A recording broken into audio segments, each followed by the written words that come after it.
Annyeonghaseyo, perkenalkan nama saya Maria Audrey Zinzer, biasa dipanggil Audrey or Eugene. Saya dari kelas 12 IPS 1. Di sini saya akan menampilkan portofolio mengenai collaborative learning saya selama di kelas 12 ini.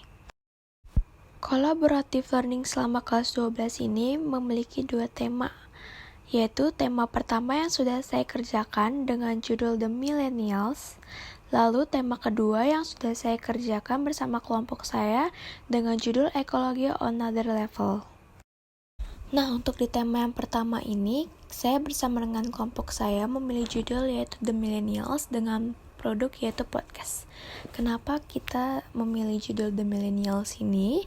Karena tidak menutup kemungkinan kita yang sebagai generasi muda ini pasti bergantung dengan adanya teknologi dan adanya media sosial. Dan bahkan di kehidupan kita yang sekarang ini, kita berdampingan dengan adanya teknologi. Maka dari itu, di podcast kali ini kita membahas bagaimana dampak dari teknologi itu sendiri, bagaimana kita sebagai generasi muda menyikapi pengaruh dari teknologi dan pengaruh dari media sosial. Dan apa saja sih manfaat dari teknologi itu sendiri bagi kehidupan kita. Dan untuk refleksinya sendiri, kita sebagai penerus generasi bangsa harus pintar dalam penggunaan teknologi. Jangan sampai kita menyalahgunakannya. Yang kedua, jangan mudah untuk terpengaruh dengan hal-hal yang ada di media sosial dan harus bijak serta pintar dalam memilih konten-konten yang ada di media sosial. Jangan sampai kita memilih konten yang tidak sesuai dengan umur kita yang seharusnya. Nah, untuk tema kali ini yaitu tema kedua dengan judul utama yaitu berrekayasa dengan berteknologi untuk membangun NKRI. Di tema kali ini saya bersama dengan kelompok saya mendapatkan produk yaitu e-magazine dengan tema Ekologi on Another Level. Di e-magazine kali ini saya bersama kelompok saya membahas mengenai apa saja sih perkembangan dari bioteknologi ini, lalu apa saja manfaat dari bioteknologi bagi kehidupan kita sekarang ini.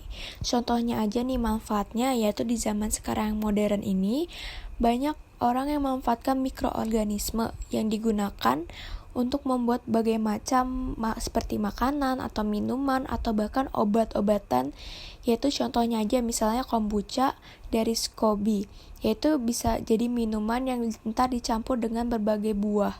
Lalu ada yogurt dari bakteri Lactobacillus burgdorferi dan ada ekoenzim yang terbuat dari sisa buah dan sayur-sayuran, yang dimana tuh kegunaannya bisa jadi obat luka bagi hewan dan pembersih lantai. Kami juga membahas tentang dampak dari perkembangan teknologi biologis. Contohnya saja dari segi dampak negatifnya, yaitu seperti penyakit menular seksual dan penyalahgunaan obat-obatan. Lalu untuk refleksinya sendiri, yang pertama, kita harus pintar dalam memilih pergaulan, jangan sampai terjerumus ke dalam pergaulan yang salah. Yang kedua, memanfaatkan perkembangan iptek terutama di bidang bioteknologi dengan menghadirkan inovasi-inovasi yang lain. Lalu yang ketiga ini, mikroorganisme memiliki banyak sekali manfaat, seperti contohnya ekoenzim yang berguna untuk mengobati luka pada hewan dan sebagai alat cairan pembersih rumah.